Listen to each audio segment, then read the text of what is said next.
अस्सलाम वालेकुम, आप देख रहे हैं सिटी से सवाल। मैं हूं सैयदा आयशा नाज, मेरे साथ मौजूद है नजम सेठी साहब। वालेकुम। पाकिस्तान तहरीक इंसाफ के लिए पिछले हफ्ते से बड़ी खबरों का सिलसिला जारी है। जब सुप्रीम कोर्ट की जानिब से बानी पीटीआई को जमानत दी गई तो उम्मीद की किरणें दोबारा से पाकिस्तान तहरीक इंसाफ पर पड़ी और उसके बाद से हमने देखा कुछ जौहरी तब्दीलियां, जिन्हें शायद मुस्तकबिल में भी जौहरी तब्दीलियां यकीनी तौर पर कहा जा सकता है, क्योंकि सिट साहब अक्टूबर नवंबर में कहा जा रहा है कि कुछ होने जा रहा है, कुछ पक रहा है, behind the seen something is cooking. पिछले हफ्ते से लेकर अब तक हमने जो बड़ी डेवलपमेंट देखी उनमें एक ये था कि बानी पीटीआई से जिनकी मुलाकातें नहीं हो पा रही थी 2 माह से 3 माह से, उनकी मुलाकातें ना सिर्फ हुई बल्कि बानी पीटीआई की जानिब से जो ट्वीट आया उसमें भी 3-4 बहुत बड़े बड़े ऐलानात किए गए हैं। अली अमीन गंडापुर साहब को इन अ वे वॉर्न किया गया है कि आप ठीक काम नहीं कर रहे, लेकिन कोई हुक्म नहीं उनके बारे में सुनाया गया। इसके अलावा हमने देखा कि जो कमेटी थी, पॉलिटिकल कमेटी ऑफ पीटीआई, उसके डिसीजंस कुछ और थे, लेकिन इमरान खान साहब ने उनसे इनहिराफ करते हुए अपने फैसलों पर वो कायम रहे। उन्होंने एक डिसीजन ये चेंज किया कि बाय इलेक्शन हम कॉन्टेस्ट नहीं करेंगे, उसमें हम अपने उम्मीदवार खड़े नहीं करेंगे। दूसरी तरफ पिछले हफ्ते हमने आपसे तबसरा लिया था कि अपोजिशन लीडर के तौर पर वो आजम स्वाति साहब को नामजद करना चाहते हैं और महमूद अचकजई साहब को। इस पर कुछ रेजिस्टेंस थी पाकिस्तान तहरीक इंसाफ के अंदर, लेकिन इमरान खान साहब अपने फैसले पर डटे रहे और उन्होंने महमूद अचकजई साहब का नाम तो बरकरार रखा, लेकिन आजम स्वाति साहब, जिनके बारे में कहा जाता है कि वो ब्रिज का रोल प्ले कर सकते थे, उनकी जगह अल्लामा राजा नासिर अब्बास साहब इन हो गए हैं, जिन्हें रेजिस्टेंस की अलामत समझा जाता है। और जो ट्वीट उनकी तरफ से आया वो भी इंतहाई सख्त था। 2-3 ऐसी चीजें हैं जिसके बाद मैं आपका एनालिसिस जानना चाहूंगी। ऐसे लग रहा था कि कहीं ना कोई बात चल रही है। अब वो खुलकर यूं सामने आया कि एक नया कार्ड है सारी स्टैंडिंग कमेटी से इस्तीफों का। सारी जितनी कायमा कमेटी पार्लियामेंट की हैं उनसे रेजिग्नेशंस आ गए हैं सामने, यहां तक कि जुनैद अकबर साहब ने भी पब्लिक अकाउंट्स कमेटी से इस्तीफा दे दिया है। सो डू यू थिंक के बात पंजाब असेंबली से, केपी असेंबली से भी इस्तीफों की तरफ जा सकती है? माशा लंबे चौड़े सवाल कर लिए तुमने एक ही सवाल के अंदर, एज यूजुअल। शुरू ही तुम ऐसे करती हो कि 5-6 सवाल ठोक देती हो। अच्छा, ट्वीट ऐसा आया। कहाँ? मैं ट्वीट तो बड़ा सख्त है। मेरा ख्याल है ये आज तक जितने भी ट्वीट्स आए सबसे ज़्यादा सख्त ट्वीट है ये, और इसमें बेसिकली वेरी स्ट्रॉन्ग लाइन, इससे ज़्यादा क्या हो सकता है। और फिर ये कि जो 1-2 फैसले पहले सोच हमारा ख्याल था कि इन्होंने कर लिए, उनको सबको ओवरटर्न कर दिया जी। आपने भी बताया स्वाति साहब का फैसला, फिर आपने बताया कि सलमान राजा साहब was one of those people in the committee जिसने कहा था कि इलेक्शन लड़ने चाहिए। अलीमा खान कह रही थी नहीं, क्योंकि अलीमा खान इमरान खान की का पैगाम लेके आई थी, और वो तो स्ट्रीट फॉरवर्ड जो इमरान खान ने कहा था वही कह रही थी, और वहाँ मेजोरिटी ने फैसला किया कि इलेक्शन में लड़ना चाहिए। अब खान साहब के पास जब ये गए हैं तो खान साहब ने कहा है कोई इलेक्शन लड़ने की जरूरत नहीं है एक तरफ, और दूसरी तरफ ये कहा है कि वो जो बाई इलेक्शन हो रहा है हमाद हजर का, जरूर लड़े आप। एक तरफ एक बात कही जा रही है, दूसरी तरफ कुछ और हो रहा है, और अपनी माइंड चेंज कर रहे हैं। इसका मतलब है कि कुछ लोग जाके जब बहस करते हैं खान के साथ तो खान बात सुनता है और कभी अपना फैसला तब्दील भी कर लेता है। सबको पता है कि वो खुश नहीं है गंडापुर के साथ, मगर उसे इस बात का एहसास है कि वो शायद गंडापुर को तब्दील नहीं कर सकता, because Gandapur is a strong candidate और केपी में और कोई नहीं है जो संभाल सकेगा सारा कुछ। मगर साथ साथ वो इसको नाराज तो है ना कि उसकी 2-3 बातें उसकी नहीं सुनी गई पहले। उसने कहा था बजट नहीं पास करना मेरे पूछे बगैर, इन्होंने बजट पास कर दिया, ऐसी है ना जी। और भी 2-3 बातें थी तो इन्होंने नहीं बात मानी खान की। ऑपरेशंस के ऊपर ब्रीफिंग दें, लॉ एंड ऑर्डर पे सूबे में उस पर ब्रीफिंग दें, फिर सुप्रीम कोर्ट जाके मुझसे मुलाकात की इजाज़त मांगे, इन चीज़ों पे उन्होंने नाराज़गी का इजहार किया कि अली अमीन साहब ने नहीं की। सो आई थिंक के मसले तो हैं। अब सवाल ये है कि इतनी सख्त ट्वीट क्यों की है एक तरफ, और दूसरी तरफ ये है कि क्या गवर्नमेंट ने एकदम क्यों थोड़ी सी फैसिलिटी दे दी है लोगों को मिलने की, जिनको 3-3 माह से रोका हुआ था। अलीमा खान को नहीं मिलने दिया जा रहा था, सलमान राजा को नहीं मिलने दिया जा रहा था जी। इनको मिलने की इजाजत दे दी है। तो मतलब है कि लग ऐसे ही रहा है कि खान के पास कुछ इन्फॉर्मेशन है, या उसका शायद एनालिसिस है, या मेरा ख्याल है इन्फॉर्मेशन ही है कि इस वक्त टफ लाइन लेनी चाहिए गवर्नमेंट के साथ और नरमी नहीं दिखानी चाहिए। और गवर्नमेंट को थोड़ी सी परेशानी है कि दुनिया देख रही है और शायद इशू ना बन जाए इमरान खान की डिनायल ऑफ ह्यूमन राइट्स, तो इसलिए थोड़ी सी नरमी दिखा रही है गवर्नमेंट। कांग्रेस के अंदर भी और अब यूरोपियन यूनियन के अंदर भी ह्यूमन राइट्स की बात तो हो रही है। और तो ये किताबें देना, लोगों को मिलने देना, there all part of the human rights के एजेंडा। ये नहीं कि जहाँ रिहा किया जाए, मगर इजाज़त दे दे मिलने की, लॉयर्स को स्पेशली एंड फैमिली मेम्बर्स को स्पेशली, किताबें मिलनी चाहिए एंड सो ऑन। ये जो सारे आइटम्स है ना, these are all related to human rights. इनका ताल्लुक सजा के साथ नहीं है या जुर्म के साथ नहीं है। तो मेरा ख्याल है कि सोचा यही है कि क्या एवं अननेसेसरी तनकीद आएगी यूएन से या अमेरिका से कि भाई इसका तो कुछ करें, और वो नहीं चाहते कि इमरान खान जो है वो इंटरनेशनली हाईलाइट हो। तो मेरा ये ख्याल है कि ये नरमी इसलिए दिखाई जा रही है कि थोड़ा सा अगर प्रेशर बाहर से आ रहा है या आने वाला है तो उसको रोका जाए, कहा जाए कि हम तो कोई इशू नहीं है।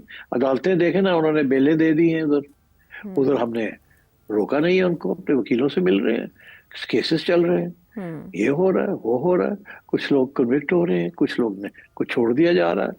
तो मतलब है कि आर्ग्यूमेंट अच्छी बनती है गवर्नमेंट के पास कि कोई ऐसी चीज नहीं हम कर रहे जो गैर कानूनी है या कोई ज्यादती कर रहे हैं।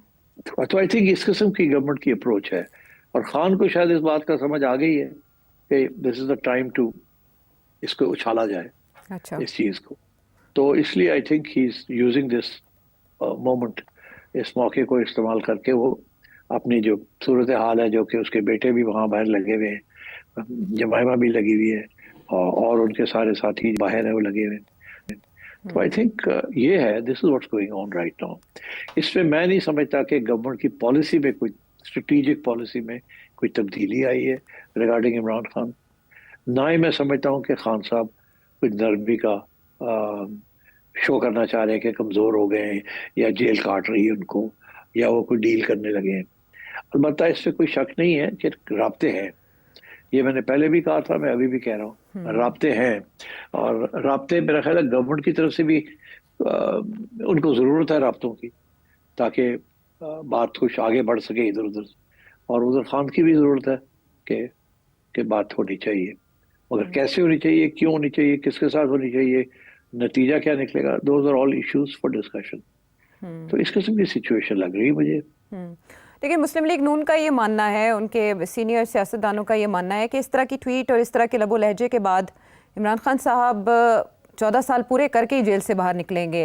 आपका एनालिसिस सेठी साहब इस बारे में क्या कहता है? ये मुल्क पाकिस्तान जो है ना इसके बारे में आप कुछ नहीं कह सकते कि कौन जेल में रहेगा और कौन बाहर आ जाएगा। और तो इसलिए मेरा ख्याल है कि नून लीग के पास तो और कोई चारा नहीं है, यही कहना है। उनकी अपनी हिफाजत और अपनी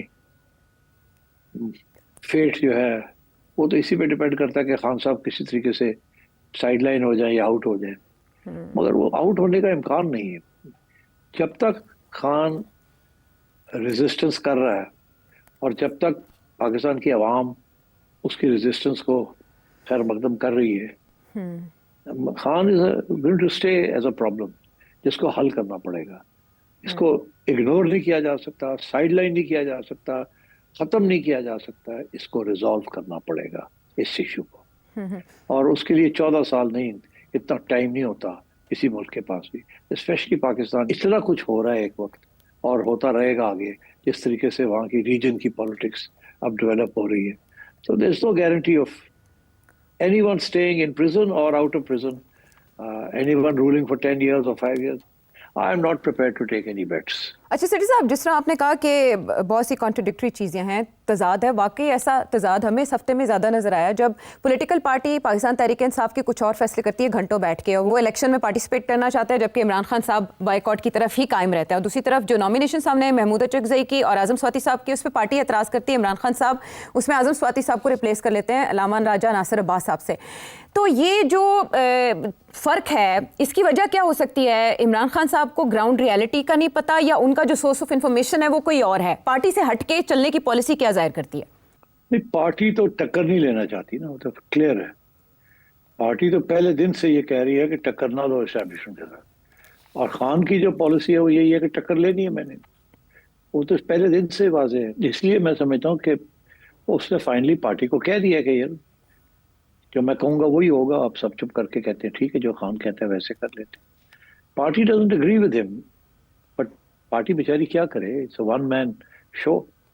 कोई किसी की हिम्मत नहीं है कि उसके आगे वो डिसएग्री करे। बात शायद कर लेते हैं, बट तो I think maybe he knows कि इस वक्त इंटरनेशनल प्रेशर जो है for his human rights, it's a nice time to focus on it. तो इसलिए I think he is taking this position. बाकी क्या देने को है खान के पास? कुछ भी नहीं। मैं आपको बताऊं, ये लोग सारे जो कहते हैं ना कि माफी मांग लो तो सब खत्म हो जाएगा, माफी मांगने से कोई खत्म नहीं होगा। ये सिर्फ एक सियासी स्लोगन है कि माफी मांग लो।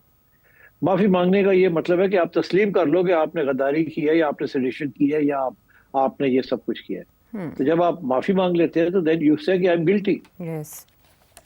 यहाँ इश्यू माफी का नहीं है। ये तो सारे कह रहे हैं माफी मांग ले, ये कभी हुआ नहीं है कि इतने बड़ा इल्जाम लगे और आप माफी मांग ले और आपको छोड़ दिया जाए।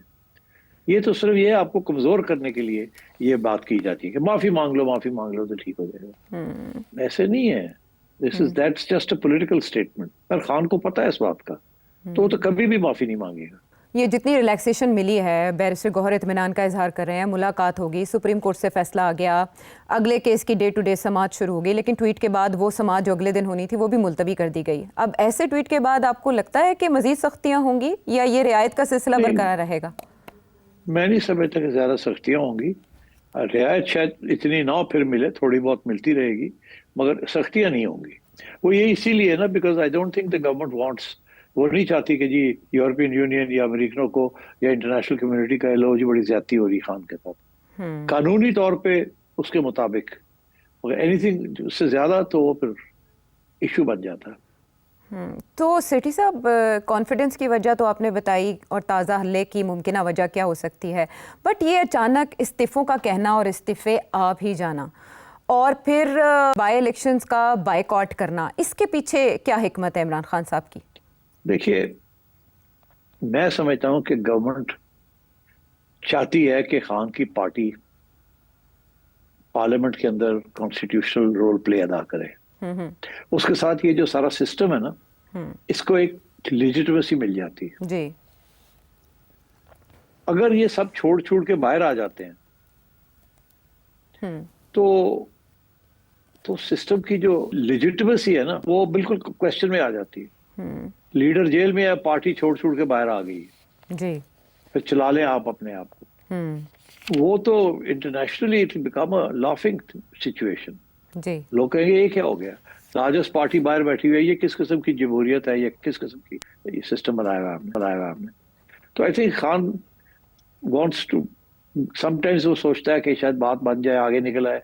उसको लोग जाके बातें करते हैं, ये गड्ढापोर और ये सारे लोग जो चाहते हैं कि हम रहें गेम के अंदर।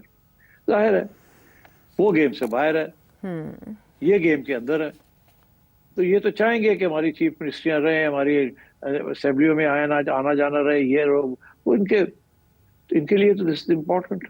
पर खान थिंक्स कि अब इस गवर्नमेंट को और कितनी लेजिटिमेसी देनी है, क्योंकि देखिए बाय पार्टिसिपेटिंग इन पार्लियामेंट तो आप एक किस्म की लेजिटिमेसी दे रहे हैं ना कि हाँ ठीक है जो भी सिस्टम है we accept it.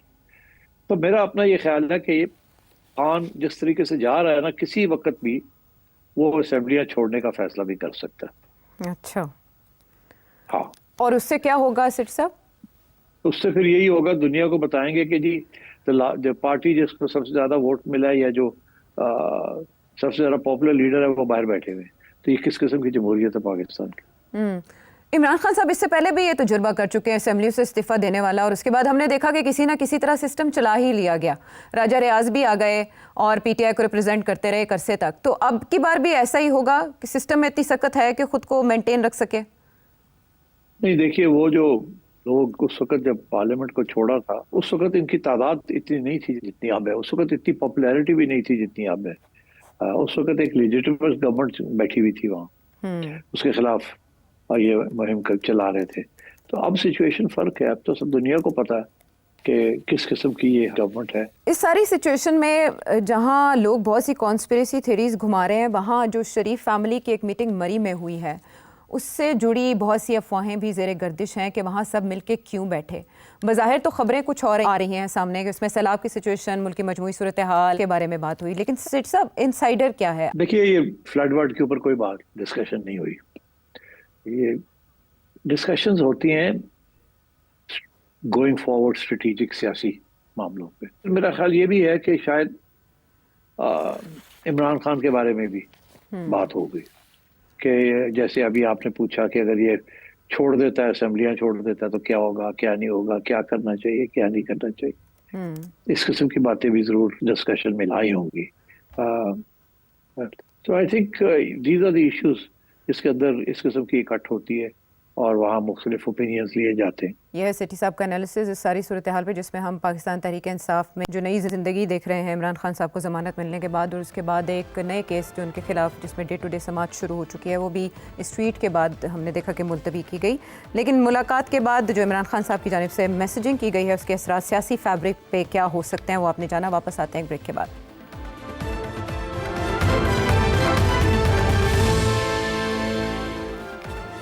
Welcome back to the show. अब आलमी मंजरनामे पर चलते हैं, जहां खींचातानी जारी है अमेरिका और भारत के दरमियान, और जो 50% टैरिफ है उसका इत्तलाक भारत में हो चुका है, जिसकी वजह से कहा जा रहा है कि तजारती हल्के बहुत परेशान हैं और भारत में आवाज़ें भी बुलंद हो रही हैं मोदी पॉलिसी के खिलाफ। बट सेठी साहब, मीनवाइल एक जर्मन अखबार लिखता है कि प्रेसिडेंट ट्रंप ने 4 बार कॉन्टैक्ट करने की कोशिश की नरेंद्र मोदी जी को इन 4 हफ्तों में, बट फ़ोन रिसीव नहीं किया। सो इसके पीछे नरेंद्र मोदी की कॉशन है, एहतियात है, या नाराज़ी, गुस्से का इजहार करना चाह रहे हैं वो ये बता के? नहीं, देखिए, इंडिया के अंदर काफ़ी बैकलैश आई है ना, तो वो पॉपुलर प्राइम मिनिस्टर है, तो उसने तो फिर अपने आप को मजबूत शो करना है ना। आफ्टर ऑल इंडिया अपने बारे में बहुत हाई ओपिनियन है इंडिया का। और बाय द वे, अमेरिका ने और यूरोप ने उसको जवाब भी दिया हाई ओपिनियन रखने का। इंडिया को बड़ी अहमियत है इन द इंटरनेशनल कम्युनिटी। तो इसलिए नाराज तो थे वो तो झगड़ा ही इसी बात के ऊपर हुआ है कि भाई we don't take dictation from anyone. हम मीडिएशन नहीं चाहते, हम हाइफनेशन नहीं चाहते बिटवीन पाकिस्तान एंड इंडिया, और वो तो नाराज थे, इसमें कोई शक ही नहीं है। वो अब जाहिर है कि डोनाल्ड ट्रंप को वो अपनी पब्लिक के लिए दिखाना चाहते हैं कि हमने स्नब किया उसको। होगा अमेरिका का प्रेसिडेंट, करना चाहता तो कर ले जो करना है, मगर we are not a small nation जिसके साथ आप ये कर सकते हैं। ब्राजील जैसा वो भी खड़े हो गए ना, देखे ना आप, ब्रिक्स, रशिया, ब्राजील खड़ा हो गया है ट्रंप के खिलाफ, रशिया खड़ा हो गया जी, इंडिया आई था, अब इंडिया भी खड़ा हो गया, चाइना तो है ही है। तो ये मतलब है कि India has followed the BRICS line कि वी आर इंडिपेंडेंट। अब वो नेशन और ब्लॉक्स बनने शुरू हो गए ना वहाँ। तो आई थिंक इंडिया ने यही फैसला किया कि हर सारे अंडे हमने अमेरिकन बास्केट में नहीं रखने, और हमारे बड़े तारीखी तल्लुकात हैं विद रशिया, वो हमने नहीं छोड़ने। नंबर 1। नंबर 2 कि अब अच्छी बात है कि चाइना के साथ थोड़ी सी अपनी रखरखाव रख ले सारे, क्योंकि इंडिया ने जो क्वाड ज्वाइन किया था ना, तो क्वाड का तो मकसद ही ये था चाइना के खिलाफ। और अब मेरा ख्याल है इंडिया को इस बात का एहसास हो गया कि उनको चाइना के खिलाफ खड़ा होने से मिलता कुछ नहीं। It is better to be part of the group जिसमें रशिया, चाइना है, रादर देन द ग्रुप जिसमें अमेरिका है। बिकॉज ये जो ग्रुप है चाइना, रशिया का, ये तो चलेगा ना। डोनाल्ड ट्रंप तो आज है, कल चला जाएगा। और इसी तरीके के साथ यूरोपियंस जो हैं वो आज कोई एक चीज के ऊपर इकट्ठे हो जाते हैं, फिर किसी के एक चीज के ऊपर नहीं इकट्ठे होते। तो आई थिंक दे रियलाइज के द वर्ल्ड इज चेंजिंग, और इंडिया के अंदर भी रीअसेसमेंट हो रही है अपनी फॉरेन पॉलिसी की, जिसके बारे में मैं काफी बोलता रहा हूँ कि India needs to change its foreign policy. और वो मेरा ख्याल है वो अब सोच रहे हैं कि हमें अब we can't be seen to be part of the American camp. और ये बाय द वे कोई छोटी चीज नहीं की डोनाल्ड ट्रंप ने। और फिर उसके जो ट्रेड सेक्रेटरी है उसने तो बड़े सख्त अल्फाज इस्तेमाल किए कि जी ये यूक्रेन की जंग जो है तो इंडिया का फायदा है इसके अंदर, एंड इट इज इसको तवील जो हवा मिल रही है इसको सारा इंडिया इज बिहाइंड इट। उसने तो यहाँ तक चला गया अब उसका फलसफा देखे ना क्या है। वो कहता है रूस के ऊपर हमने सैंक्शन लगाए हैं ताकि रूस कमजोर रहे, तकड़ा ना हो। जी। तकड़ा होता है तो यूक्रेन के अंदर और भी ज्यादा जोर लगाएगा और जीतेगा। इसलिए हम चाहते हैं कि यूक्रेन के वॉर के अंदर ये तकड़ा ना हो। उसके लिए हमने सैंक्शन लगा दिए रूस के ऊपर। इंडिया तोड़ दिए, तोड़ने के साथ इंडिया ने रूस को तकड़ा कर दिया। और जब रूस तकड़ा हो जाता है तो फिर वो लड़ाई करता है, तो यूक्रेन के अंदर वो तकड़ा हो जाता है। जब यूक्रेन के अंदर वो तकड़ा होता है तो यूक्रेन वाले चीखे मारते हैं और रूस अमेरिका को कहते हैं कि भाई हमें हथियार दो, हमारी मदद करो, पैसे दो। तो फिर आखिर में आगे जेब तो हमारी कटती है और हथियार हमें हमें देने पड़ते हैं, और जो लोग मरते हैं वो भी हमारे खाते में पड़ जाता है कि आप वॉर को प्रोलॉन्ग कर रहे हैं। तो इस तरीके से घूम के उसने एक सर्कुलर सा आर्ग्यूमेंट बना दिया, जिसके लिए अब सारा अमेरिका के जो स्टेट्समैन है डोनाल्ड ट्रम्प साइड, वो सारे जो है ना इंडिया के पीछे पड़ गए। चाइना को तो कह कुछ नहीं सकते क्योंकि उल्टा ही हो जाएगा काम। करते हैं मगर उल्टा हो जाता है। रूस को उन्होंने करके देख लिया, वो नहीं बाज आता, वो कहता है ठीक है। और ये India was an important factor. India ने भी अब कह दिया कि नो, यहाँ तक कि वो तो अब मेरा ख्याल अपनी imports of oil, crude oil बढ़ा भी देंगे फ्रॉम रशिया। तो आई थिंक ये जो है ना, ये टेम्पररी फेज है। मैं अभी भी इसको समझता हूँ ये टेम्पररी फेज है। मेरा पहले मौकफ ये था कि ये जो एक्स्ट्रा 25% उसने लगाया है ये शायद मुलतवी कर दे, इतनी जल्दबाजी ना करे। मगर मेरा ख्याल है डोनाल्ड ट्रम्प थोड़ा फ्रस्ट्रेट हो गया है। उसकी बात रूस मान नहीं रहा है, उसकी बात यूरोपियंस नहीं मान रहे, उसकी बात ज़ेलेंस्की यूक्रेन में नहीं मान रहा, जिसकी वजह से वो सीज फायर नहीं हो रही। और उसके अलावा भी कोई प्लान नहीं बन रहा कि आगे फिर क्या करना है क्या नहीं करना। तो इसलिए आई थिंक डोनाल्ड ट्रम्प बहुत फ्रस्ट्रेशन का शिकार है इस वक्त, जिसकी वजह से वो जल्दी जल्दी फैसले कर रहा है। अब ये इंडिया के खिलाफ जो फैसला है ये चलेगा नहीं। ये मेरा अभी तक मेरा मौकफ यही है कि सूनर और लेटर इसको रिवर्स करेगा वो he can't afford to push India into the BRICS camp. वो ऑलरेडी बड़े स्ट्रांग है तो ये तो और भी ज्यादा स्ट्रांग हो जाएगा। तो इसलिए आई थिंक डोनाल्ड ट्रम्प की जो फॉरेन पॉलिसी है ना, he doesn't have much experience in it. और वो समझता है ये भी जैसे वो बिजनेस करता था इसी तरीके के साथ फॉरेन पॉलिसी को भी चला सकते हैं। That's not the case. तो इसलिए more and more people are getting together to resist Donald Trump. और 4 बार कॉल का जवाब ना देना, ये 4 बार एक सुपर पावर का फ़ोन आ रहा है आपको और आप उससे बात नहीं करते, इससे प्रेसिडेंट ट्रंप मज़ीद गुस्से या इश्तियाल में आकर भारत के खिलाफ इक़दामात या ज़ाती तौर पे नरेंद्र मोदी के खिलाफ कोई अहकामात जारी कर सकते हैं? नहीं, ज़ाती तौर पे तो नहीं कर सकता कुछ, ना ही करेगा।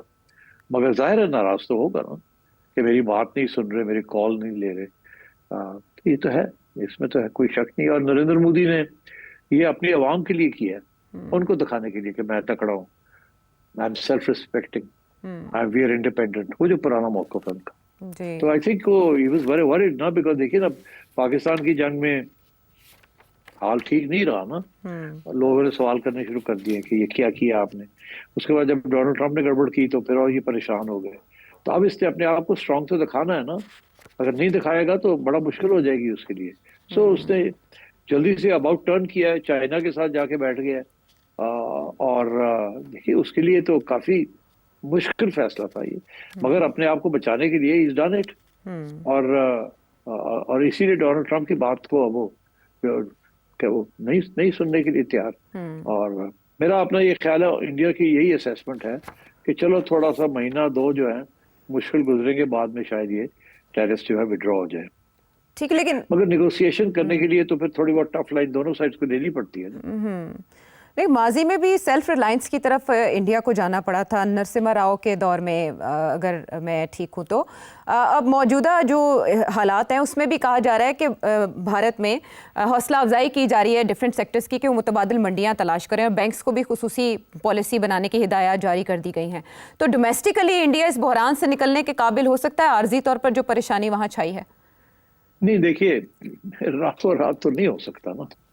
कुछ 40 बिलियन का डज लगने वाली है इंडिया को, $40 बिलियन। छोटी ये कैलकुलेशन जो लोगों ने की हैं, तो जितना तेल खरीद लेगा चलो 10-15 बिलियन का वहां से तेल और आ जाएगा, बचाव हो जाएगा। मगर इंडिया के जो प्राइवेट सेक्टर है वो तो काफी इसको हिट लगेगी ना। Pakistan, Vietnam, Mexico, Canada, Bangladesh, सारे जो है ना वो बैठे हुए, वाह मजा आ गया, इंडिया के सोर्सेस खत्म हो गए, हमारे पास बायर्स आ रहे हैं और बायर्स ने आना शुरू कर दिया। जी तो बायर्स को एक बात का पता है कि ये डिसरप्शन जब होती है ना इस किस्म की सिस्टम में, जी तो लोग फौरन, क्योंकि ये बहुत सप्लाई लाइंस जो होती है ना बड़ी ऐसे करके फिट होती है, कोई ज्यादा स्टॉक्स नहीं, कम स्टॉक्स नहीं, एक ऑयल्ड वेल ऑयल्ड सिस्टम होता है सप्लाई चेन का। तो वो सप्लाई चेन अब जो ना वो इंडिया की, जो जहां से इंडिया की सप्लाई चेन थी वो तो टूट गई। हम्म आ, वो जब टूट गई है, क्योंकि अब इंडियन गुड्स नहीं जाएंगे, जी अब जाएंगे पाकिस्तानी गुड्स उसकी जगह पे, हम्म टेक्सटाइल्स बांग्लादेश की तरफ से जाएगी एंड सो ऑन। तो इंडिया कम्पीट नहीं कर सकता।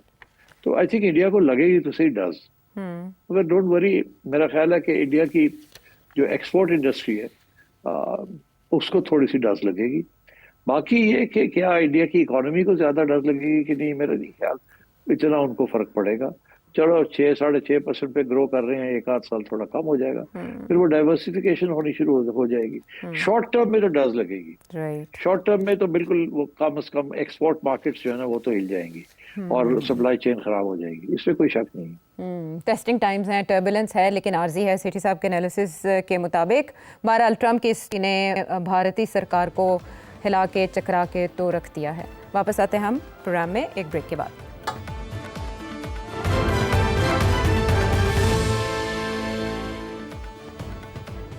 Welcome back to the show. और अब उस सूरत हाल का तस्करा करेंगे जिससे इस वक्त पंजाब दो चार है। पंजाब के 3 बड़े दरियाओं में इस वक्त सैलाबी सूरत हाल है और इमदादी सरगर्मियाँ जारी हैं। मरीम नवाज साहिबा वज़ीर आला पंजाब भी इस मौके पर इमदादी सरगर्मियों का जायज़ा लेने के लिए पहुंची। मुख्तलिफ मकामात पर उन्होंने विजिट किया और उन्होंने रेस्क्यू टीम्स की हौसला अफजाई करते हुए मुख्तलिफ हिदायत भी जारी की हैं। शहबाज शरीफ साहब ने भी एक बार फिर डैम की बात की है इस सिचुएशन में, लेकिन उसमें जो सबसे ऊपर खबर है वो ये कि इंडिया की जानिब से इन्फॉर्म किया गया पाकिस्तान को डिप्लोमेटिक सोर्सेज से, डिप्लोमेटिक चैनल इस्तेमाल करते हुए, इंस्टेड इंडस वाटर ट्रीटी। तो सेठी साहब, उस पर भी अभाम पाया जा रहा है कि हमें भारत की जानिब से इस इंफॉर्मेशन पर एहतजाज करना चाहिए कि आप IWT के तहत हमें इन्फॉर्म करते बजाय ये कि आप सफारती ज़राए इस्तेमाल करते हैं। लेकिन वज़ीर दिफा इससे मुतमईन है कि इंसानी हमदर्दी की बुनियाद पर चलो इंडिया ने ऐसा किया तो सही। उसके बाद ये जो सिचुएशन है सैलाब की, इसके बारे में आप क्या कहेंगे? इसने डैम की बहस दोबारा से छेड़ दी है और एक बात यह भी की जा रही है कि अगर वो कैनाल मंसूबा इंप्लीमेंट होने दिया जाता तो सतलुज और चनाब जहां अब सैलाब है वहां से उन नहरों के जरिए उन इलाकों को सैराब किया जा सकता था जिनके लिए ये इतना प्लान बनाया गया। देखिए, वो जो नहरों वाला मसला है ना, वो तो सारा साल के लिए नहरें थी ना, ये तो सिर्फ एक फ्लड के वक्त की बात हो रही है। तो मेरा ख्याल है इसका कोई ताल्लुक नहीं है उस इशू के साथ।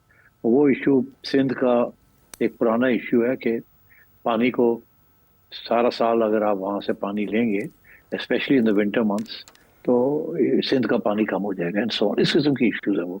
ये जो एक महीना होता है ना, जुलाई अगस्त का, जब फ्लड्स आते हैं, ये हर साल होता है। किसी साल कम होता है, किसी साल ज्यादा हो जाता है। इंटरेस्टिंग चीज ये है कि ये नहीं है कि जी इंडिया ने नहीं बताया आपको, ये एहसन इकबाल साहब फजूल बात कर रहे हैं।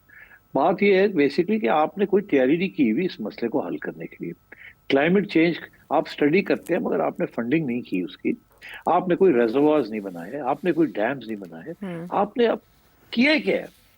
आपकी फौजी हुकूमत आती है, सिविलियन हुकूमत आती है, इमरान आता है, फलाना आता है, कोई पैसे नहीं लगाए जाते इन चीजों के ऊपर। और फिर ये होता है कि जी जब ये पानी आ जाता है और सर डूब जाता है तो सारे जो है ना वो बोट किश्तियों में बैठ के मुआयना करने चले जाते हैं। अभी मुआयना क्या करना है आप? और मतलब है कि एक चीज है, आपको पता है ये होती है हर साल, आपने क्या उसके लिए, कौन सी हुकूमत ने कुछ किया उसके लिए? तो इसलिए, क्योंकि वजह ये है कि प्रायोरिटी नहीं है। चलो जी फ्लड आए तो 10,000 बंदा मर जाएगा, फिर गाँव गाँव मजा मर जाएंगे। और गरीब लोग ही ना, उनका ही प्रॉब्लम बनता है ना, जो फार्मर्स है बेचारे। पानी तो वहां जाता है ना। जेलम शहर या लाहौर शहर के अंदर पानी आ जाए और उड़ जाए तो फिर देखे क्या होता है। बट बेसिकली बेदर्दी है ये, this is bad planning. I don't think ये हर साल होता है। तो क्या हर साल इंडिया आपको बताता भी है तो क्या कर लेते हैं आप? मतलब है क्योंकि आपके पास कोई सहूलतें थी कि आप उसको कुछ करते? क्या करते आप अगर आपको बता देते? वो आप कहते हैं उन्होंने बताया नहीं, टाइम पे नहीं बताया।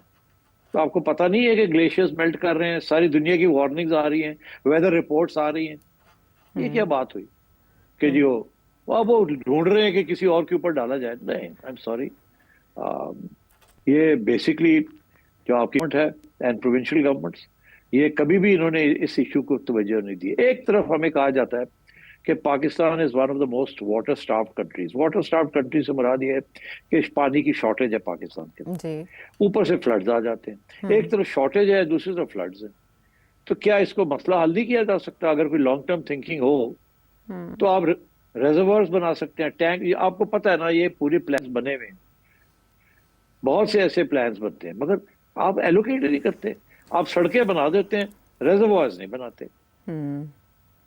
मतलब है कि वो आप और चीजों के ऊपर खर्च कर देते हैं। अब आप $7 बिलियन की या $10 बिलियन के लिए ढूंढ रहे हैं कि आपकी कोई रेल लाइन बना दे Karachi to to to Lahore, और बुलेट ट्रेन। अभी बुलेट ट्रेन की क्या जरूरत है आपको? आपको एडवांस कंट्री है कि आपको बुलेट ट्रेन में कौन सफर करता है? अमीर लोग तो नहीं करते, गरीब लोग करते हैं। तो मतलब है, ये क्या आप ड्रामा कर रहे हैं? यही आप 7 बिलियन जो है 3-4 डैम्स बना दें, रिजर्वायर्स बना दें, ताकि जो पानी फ्लड में आता है वो आप स्टोर कर सके। सारा बलूचिस्तान स्टाफ्ड है। आप बलूचिस्तान के अंदर छोटे छोटे 50 रिजर्वायर्स बना दें, बारिश का पानी आए वहां आके स्टोर हो जाए। जी नहीं, कुछ नहीं करते। पर करने को हो, चाइना जैसे मुल्क में मेरा ख्याल है 100,000 डैम्स के करीब है, यहाँ आपके पास है ही कुछ नहीं। आप करते ही कुछ नहीं है, और फिर आप इंडिया के ऊपर खाते में फेंक रहे हैं।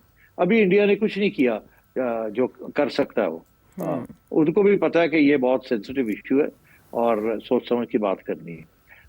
तो इसलिए आई थिंक अपनी नाअहली जो है और उसको छुपाने के लिए ये ऐसर इकबाल साहब ने ऐसी बातें फजूल कर रहे हैं। सर साहब, जो आप बात कह रहे हैं वैसी बात वजीर खजाना भी कर रहे हैं, लेकिन मीनवाइल इसी सैलाब की वजह से सिंध की रिक्वेस्ट पर एनएफसी का इजलास भी मुलतवी कर दिया गया। इसका मतलब है आइंदा जब ये मीटिंग होगी तो क्लाइमेट चेंज एक प्राइमरी फैक्टर होगा उसमें डिसीजन लेते हुए।